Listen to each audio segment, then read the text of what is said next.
Hello, Land Talker TV subscribers. Jim Rothermich with Iowa Appraisal and Land Hero here doing another episode of Land Talker TV. And just briefly about myself, I'm a land appraiser with Iowa Appraisal, and I cover the whole state of Iowa. And I'm also provide sale data to Land Hero. Land Hero is a subscription-based website that you can access my sale data. And so today, I'm excited to interview Mason Holvoet of Steffes Group. And Steffes is a very large auction company that covers a large part of the Midwest. And they sell a lot of land and dirt and iron here in Iowa and across the Midwest. And so, Mason, welcome to the show. Yeah, Jim, thanks for having me on. And, we were talking a little bit previous to this. We were kind of talking about how big of a celebrity you are in today's world. When we're going around the state of Iowa talking to potential sellers and bankers and attorneys, we walk in and they say, well, we already know what the land market's doing from that newsletter we get from this Jim Profit. So what you do from that side of things is tremendously helpful because you give that good foundation, especially when we're meeting with a lot of these people. So we appreciate you having me on today. Well, I appreciate that, Mason. And I was blessed to have an active auction market, and thank to you guys for putting all those auctions on that we can get the access to that data and put it out there and stay in tune with what the market's doing. Back when we had to run up after COVID in 2022, the market was moving so fast. The only way you could keep up with it is by doing land auctions. And and if it wasn't for that, we'd have never known where the top was at. And it was every week there was new land records being hit. And it was just amazing how fast that market moved. And if it wasn't for auctions, we would have never kept up with it. So, um, Yeah, you guys have the hard job. You got to put all the data into all your spreadsheets and stay on top of it and try to predict what a farm's going to bring in the future. And I always say you've got one of the hardest jobs in the ag industry is predicting what a farm's going to bring. We kind of get the easy job where we put it on the auction block and we let the competitive bidding atmosphere really determine what these farms are bringing. But in the world of Steffes, from knowing what's going on in the different marketplaces that we're all in, we're pretty much everywhere. It seems like in today's world, kind of how I'm going on. It's been 5 years since I joined forces with Steffes here back in 2020, and I think that was kind of the first year that I got to meet you, Jim. I kept wondering who's this guy that keeps sharing all of our Facebook posts, and uh, yeah, th- then I remember I think you called me and asked about some sale results, and then we've gotten to conversate at some of these trade shows and different things when we yep, make it up to Des Moines. So yep. I've gotten to know you pretty well over the last 5 years. But from a Steffes perspective, we handle anywhere from 600 to 800 auctions a year all across the upper Midwest. We've got multiple locations. I'm actually sitting in our newest location here in Mount Pleasant, Iowa, right on the edge of the town of Mount Pleasant. We have 40 acres here where we'll do consignment sales and different things like that. But it's just an exciting time to be in the auction business. Absolutely, absolutely. Mason, tell us a little bit about yourself. Yeah, so born and raised in southeast Iowa on our family farm down by West Point, Iowa. Grew up helping on the family farm, and then basically I've been in the auction business since I've been able to walk and talk. I remember doing some of the early auctions and always fascinated by the guy who could talk really, really fast up there in the cowboy hat and different things like that. And just from the time that I've been in the auction business, it's amazing how the transition has happened from we went from mainly doing live auctions with some online bidding to pretty much online only auctions. And it's a fascinating thing. You almost don't have to be an auctioneer to be in the auction business anymore. But so started out really, really early on.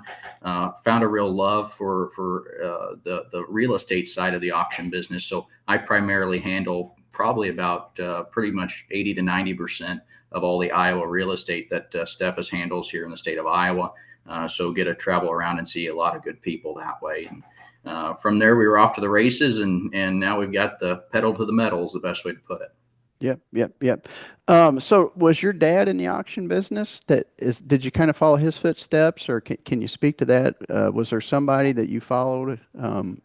Yeah, we were fortunate here in Southeast Iowa. We had a lot of the big players in the auction business all around us, so we got to see a lot of good dynamics from all sides of that. And then Dad and I, we got into the auction businesses in our first couple of years doing it. We did estate auctions and some smaller real estate type auctions, and he was more on the setup side, and I was more the auctioneer and the out in front of the people face of the business, if you wanted to say it that way.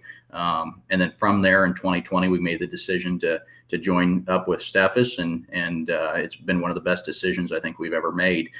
Just from the aspect of, we saw the transition coming, Jim, in the auction business, where technology, online auctions was coming at us 100 miles an hour, and Steffes has one of the best bidding platforms with a lot of follower base. I think we're up to over 200,000 registered bidders on Wow. steffesgroup.com. So just a tremendous amount of people with a tremendous amount of eyes on these farm sales we're doing, on this equipment we're selling. So we can truly go to somebody and say, this is true market value, because there's a lot of people looking at it and participating. Well, that's the most important thing, is getting that pool of buyers. The larger the pool of buyers, the closer you're going to be to market value when the hammer falls. So, and I love what you guys do, auctioneers. I could not personally talk that fast, but I do like listening to a good auctioneer, and they definitely, they know how, I don't want to say work the crowd, but they know, what to do when things stall out, and sometimes they tell a joke, and they got to get the crowd loosened up, and all that. It's all part of it, and it's kind of fun to watch. And some of the best jokes I've ever heard have come from auctioneers. What do they say, Jim? Back when we were doing live auctions, they kind of explained auctioneers as almost like the carnival. They come to town, set up their tent, do their show, and then they leave town. And in some similar ways, that's kind of like the auction business. We'd go around to town hall, and meeting all the people, put on the little show of the auction, and talk really fast and crack a few jokes, and then we were off to the next one. So it's a very, very enjoyable business for Yep, sure. yep. Good deal. And so you've been with Steffes 5 years, you say, Yep, and 5 years, started back in 2020. 2020. And I see Steffes is coming up on her 65 year in business. Is that right? Something like that? Yeah, that's right. This year, we're really, really happy to celebrate 65 years in business. And, the back history on Steffes, it was started by a guy by the name of Bob Steffes up in Fargo, North Dakota. And then from there, it's just had constant progression on the amount of auctions we're doing and where we're going to do these auctions. We're now ran by Scott Steffes, and he still runs the company day to day. Max Steffes is also involved up there, so they oversee everything. And it's how we ended up in Iowa. It's kind of an interesting story. Down in Southeast Iowa, it was actually Richard Realty and Auction, and it was Lynn Richard and Chris Richard, and they decided that they might have wanted to exit the auction business. So they called up Scott. He came down and looked at everything and said, this might be a good area to get into. So that's kind of how Steffes ended up in Mount Pleasant, Iowa. And then from there, we've got a lot in a facility up there in Mason City, Iowa. So I think the first year Steffes was in Iowa, we did less than 25 auctions. And from there, now we're in the hundreds of auctions every single year. So just constant expansion is the best way to put it. Yep. Solid growth for sure. That's for sure. Well, Mason, kind of talk about what you're seeing out here in the marketplace, and it's just an open-ended question. I'm just going to let you roll with it.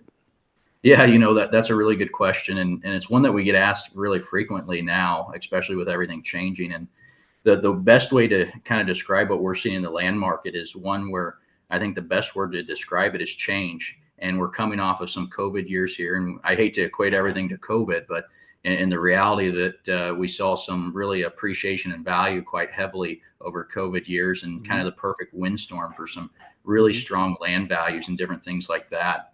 And as we were going into probably late fall of 2024, we really thought we hit that top of the market, and kind of where we thought we would kind of plateau and maybe see some downward turns just a little bit, because at that time we saw commodity prices not as good as what they were. Prior to that, we saw interest rates kind of starting to tick up just a little bit. Then as we went into 2025, it kind of flipped, where there was a little bit more certainty on what commodity prices were looking like, a little bit more certainty on what interest rates were going to hold steady, and they might come down here a little bit yet this year. So from a farmer's perspective and from a land buyer perspective, I think it gave them a little bit more certainty on what was going to happen. So they kind of put their foot back on the pedal and kind of started participating on these auctions a little bit more aggressively. But overall, we've seen really, really strong land market. The only places where, and Jim, you probably see this from all the appraisals you do too, but maybe on some of those B and C class farms, a little bit more mixture type farms is where we're seeing the biggest deviation in values and different things like that. So we're kind of watching those pretty closely. But as you can tell from that Mitchell County one we did here a few weeks ago, the land market's still really, really strong on those top tier premium farms. Yeah. And what was that one again? The That price on was it? $19,500 Yep. an acre on the one tract on that. Yep. It was over 200 and some bucks per CSR 2 Yep. points. So just a tremendous sale there. And it takes all logic out of the equation when we start talking about Yeah. values and different things. Yeah. Yeah. Well, Mason, watching the auction market like I do, there was a couple of months there before harvest where there was like 8 to 9 no sales in that month. And we have that many no sales in a month across the board here in Iowa. And that's a lot. And I Yeah. thought this market's adjusting. And then when I'd confirm that with calling the auctioneers up, they's like, man, this thing's changing. And we got through harvest, and then the election hit, and I what everybody was telling me, the election kind of went where everybody was happy about it, not to be political. And so then we crossed in our first year, and then it's really gotten solid. And I had a guy call me last week saying, this market's got to be crashing, isn't it? And I said, because he said the stock market's crashing. I said, no, actually, the stock market doing what it's doing is driving people to the land market because it's such much stabler investment. Yep. And once I explained that to him, he's like, well, that makes sense. And I said, yeah, it's very solid right now. And I agree with you. If there's going to be one that takes a hit, it's those B or C class farms. But right now, I think, the amount of no sales is ranging from 2 to 3 a month right now. And that's normal. I consider that a stable or a increasing market. Even when we had that run up, we still have some no sales. So, it just seems like we're in a stable market right now. So I agree with you. Yeah. And I just think, you think back probably a year and a half, 2 years ago, we went from, you could put any farm on the market and you would have 10 different buyers on it, and they would participate really, really heavy. Then towards the end of 2024, we saw the amount of people that were buying some of those B and C class farms kind of decrease just a little bit. But now as we go into 2025, the amount of participation we're seeing on these auctions have kind of bumped back up a little bit. Now, granted, some people are being a little bit more selective on the type of farm and what farm they're going to buy rather than just buy a farm just because.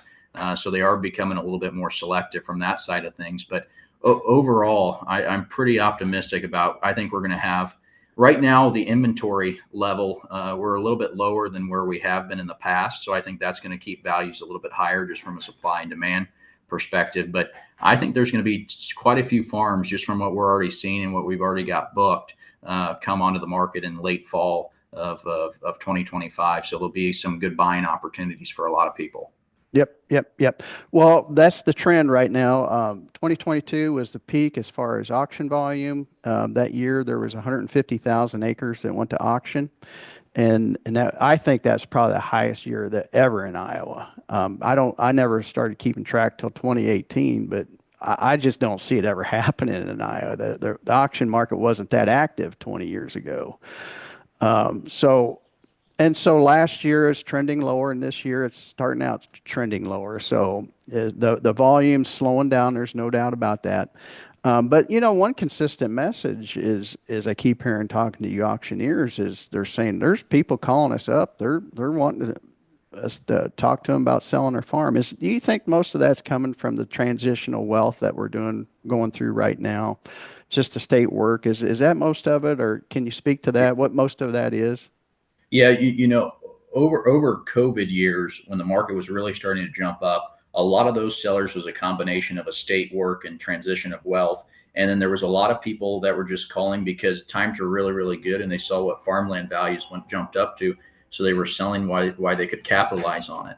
The transition in 2025, probably about 75% of all the farms that we're selling is back to what you're talking about, is the transfer of wealth. If it's somebody that inherited the farm, it's in the estate process. It's one where four siblings have been holding on to it for the last 5 or 10 years, and they just think this is probably our last hurrah before the market really either comes down a lot or we don't know what's going to happen in 2026. So it is a lot of that transitional type seller rather than somebody just picking up the phone and saying, hey, Mason, we want to sell our farm because prices are really, really strong and we want to capitalize on it. So the trend has definitely changed more towards that transition type seller. Yeah. Yeah. Well, I know, looking at those auctions there in 2022 when that market was hitting to the top, it was jarring some of those farms loose that had been in the family over 100 years. And that's what was bringing them to the market is it finally they decided the heirs to those properties decided, okay, it's high enough. Let's just go ahead and sell it. Well, And go ahead.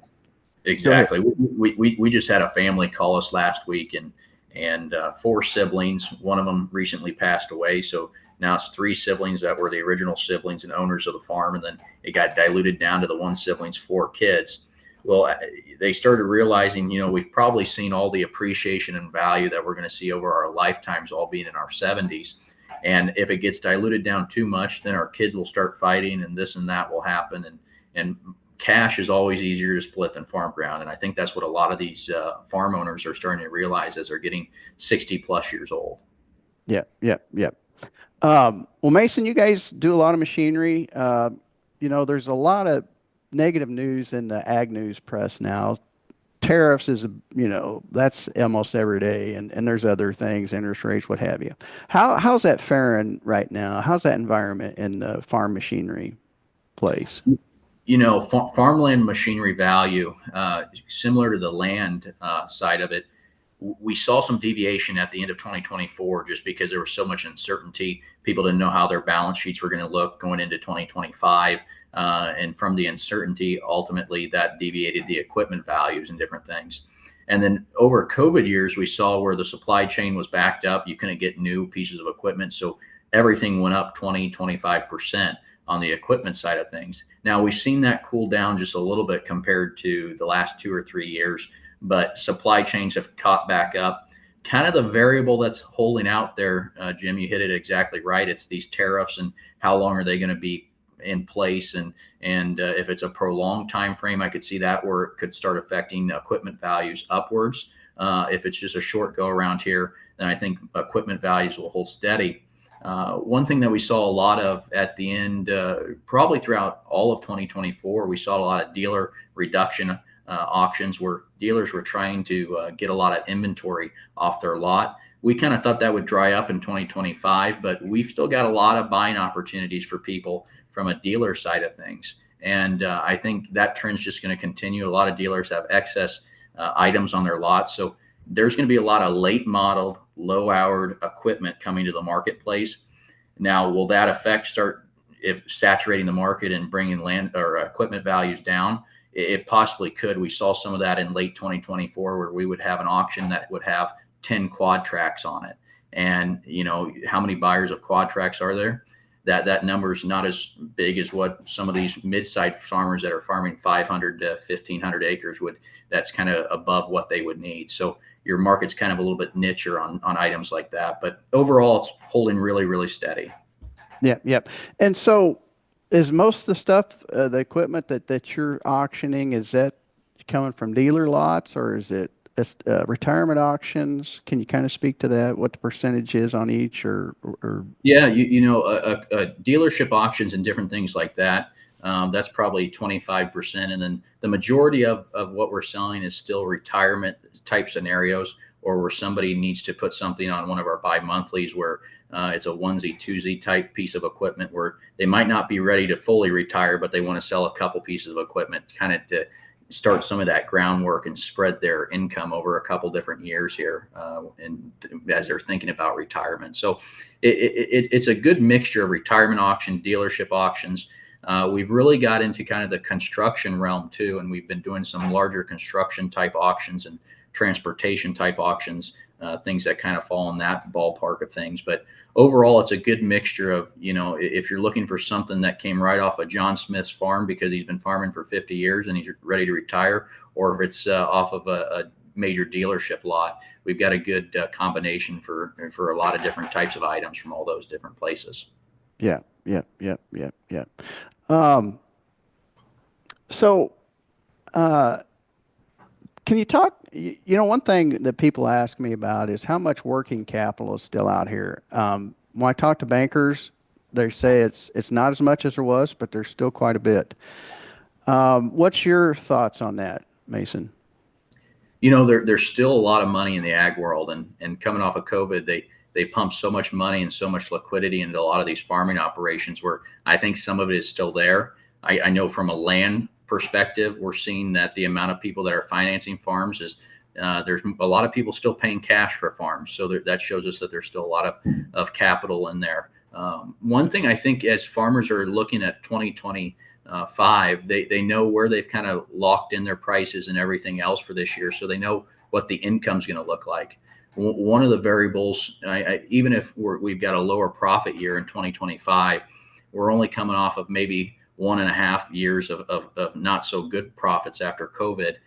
The real deciding factor, and I think what's going to really pivot this market, is if we see another bad year in 2026. If we see that, then we're going to start seeing equipment values deviate, land values, and everything else will kind of fall into place there. But as for the time being, a lot of farmers, as you know, Jim, from talking to them, they're very, very optimistic. You see the cash rents that they're paying on some of these farms, and they're locking it in for a multi-year lease. I mean, they're pretty optimistic about what the future is going to hold from price standpoint and income standpoint. Yeah, well, I keep track of cash rent auctions too, and that's one thing. What few I pick up is how bullish everybody was on paying, 2, 3, 4. Well, one was 5 years. That auction in Sioux County was $587 an acre for five Wow, years. unbelievable. So, that now I know that's Sioux County, but still that was a bell ringer. So, but I seen the bids on that. There was numerous bids over $400 an acre on that. So, Mason, we don't have much time left. What else do you want to cover? One thing that I think that you might find interesting and your viewers might find interesting, going into the Canadian marketplace, that's something Right. that's kind of really polar opposites when you start, not polar opposites, but there's a lot of differences when you compare it to Iowa. When we talk about selling an Iowa farm, it's a farm that typically has been in a family for 100 plus years, multi-generational farm. Up in Canada, it's a completely different story. You might have somebody that retires from farming 2 or 3 times, and they'll sell their entire portfolio of land. They'll sell their entire line of equipment, and they'll pick up and go buy somewhere else and do it 2 or 3 times over their lifetime. And that's something that you don't really see very often as in Iowa. And Mm-mm. same story with on the equipment side of things. When somebody retires in Iowa, they usually have maybe 1 or 2 combines, a couple different front wheel assist tractors, and different things like that.